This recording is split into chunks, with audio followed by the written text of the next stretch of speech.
All of you, हम अपना part 19 हमारा नागरिक जीवन का शुरू करेंगे। भारत का संविधान।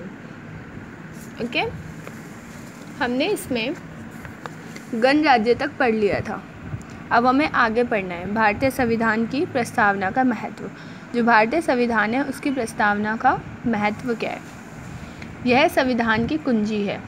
जो प्रस्तावना होता है, जो किसी भी बुक के फ्रंट में, यानी कि बुक को शुरू करने से पहले एक पेज लिखा जाता है, उसको प्रस्तावना बोलते हैं। तो वैसे ही संविधान में भी लिखा गया है। और इसका महत्व क्या है, यह संविधान की कुंजी है। कुंजी का मतलब क्या होता है, की।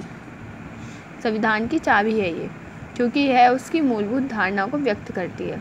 संविधान की जो प्रस्तावना होती है वो क्या बताती है, उसकी मूलभूत भावना, यानी कि जो उसके अंदर, यानी संविधान में किन किन बातों पर बात की गई है, ये भावनाएं, ये धारणाएं बताती है। कौन बताता है, प्रस्तावना। क्योंकि प्रस्तावना में उन टॉपिक्स के बारे में लिखा होता है जिसके बारे में हम संविधान में बात करेंगे। यह संविधान के उद्देश्यों को स्पष्ट करती है। ये क्या बताती है कि संविधान के उद्देश्य क्या हैं, कैसे हैं, तथा राज्य के स्वरूप की जानकारी देती है। और क्या बताती है कि राज्य का स्वरूप कैसा है, यानी कि यहाँ पर राज्य का स्वरूप की बात की गई है। यहाँ पे राज्य का मतलब राज्य नहीं है, क्योंकि राज्य हम वर्ल्ड के लेवल पर देश को कहते हैं। ठीक है, तो वही ये बोला गया है कि ये बताया, जो प्रस्तावना होता है किसी भी संविधान का, किसी भी देश के संविधान का, वो ये बताता है कि जो देश है वो कैसा होगा। यह संविधान की व्याख्या में सहायक है। यह क्या बताता है कि संविधान कैसा है, संविधान के बारे में बताता है। कौन, प्रस्तावना। न्यायाधीशों का मार्गदर्शन करती है। न्यायाधीश जैसे हमारे हाई कोर्ट में, सुप्रीम कोर्ट में जो जज होते हैं, उन सब न्यायाधीशों को क्या करती है, रास्ता दिखाती है, सही मार्ग दिखाती है। कौन, संविधान।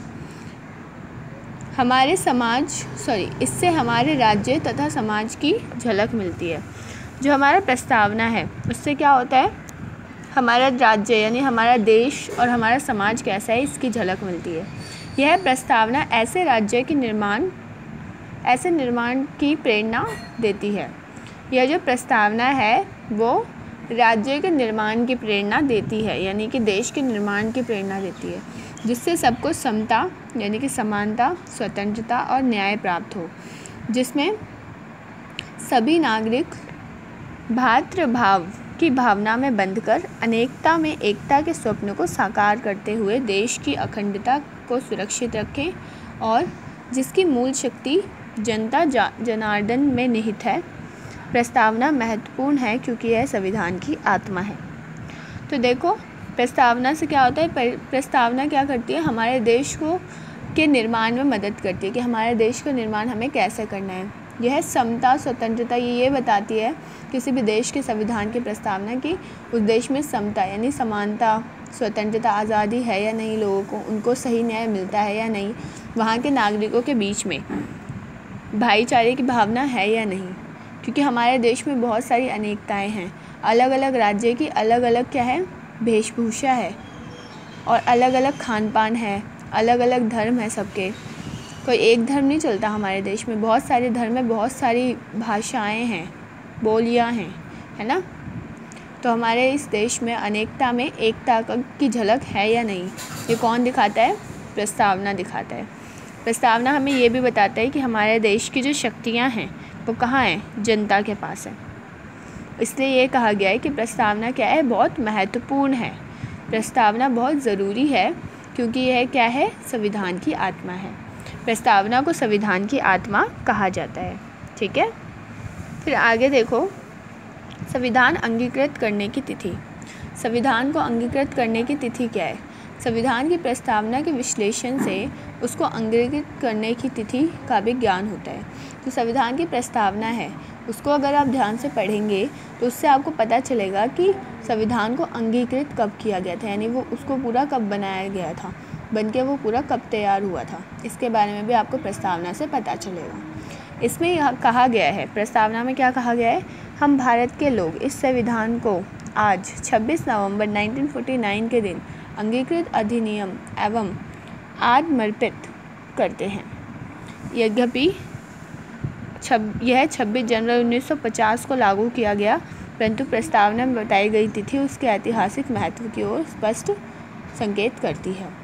तो जो संविधान है वो कब अंगीकृत होने वाला था? 26 नवंबर 1949 को, पर उस दिन वो बन के तैयार हुआ, उस दिन ये लागू होने वाला था 26 नवंबर को, पर उसे उस दिन अंगीकृत नहीं किया गया, उसे लागू नहीं किया गया, उसे 26 जनवरी को लागू किया गया 1950 में। उसकी एक बहुत बड़ी वजह है, वो वजह क्या है कि 26 नवंबर को इसलिए लागू किया गया क्योंकि 26 नवंबर जब हमारा देश क्या था, गुलामों के अधीन था, वो अंग्रेज़ों के अधीन था, हम अंग्रेज़ों के अंदर काम करते थे, गुलाम थे हम उनके। तब हम 26 जनवरी को जो हमारे क्रांतिकारी लोग थे, जो भारत को आज़ादी दिलाना चाहते थे, वो लोग 26 जनवरी को क्या मनाते थे? इंडिपेंडेंस डे मनाते थे, स्वतंत्रता दिवस मनाते थे आज़ादी से पहले। और आज़ादी के बाद तो 15 अगस्त को मनाया जाता है ना, और आज़ादी से पहले 26 जनवरी को मनाया जाता था। तो उन्होंने सोचा कि 26 जनवरी को एक ऐतिहासिक तिथि दी जाए, इसलिए उन्होंने 26 जनवरी 1950 को संविधान को लागू किया।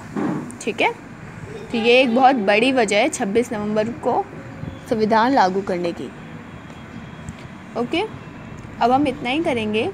ये हमने आज पढ़ा भारतीय संविधान की प्रस्तावना का महत्व, इसे आप ध्यान से पढ़ेंगे और जो इसमें इम्पॉर्टेंट थिंग्स है उसे लर्न भी करेंगे।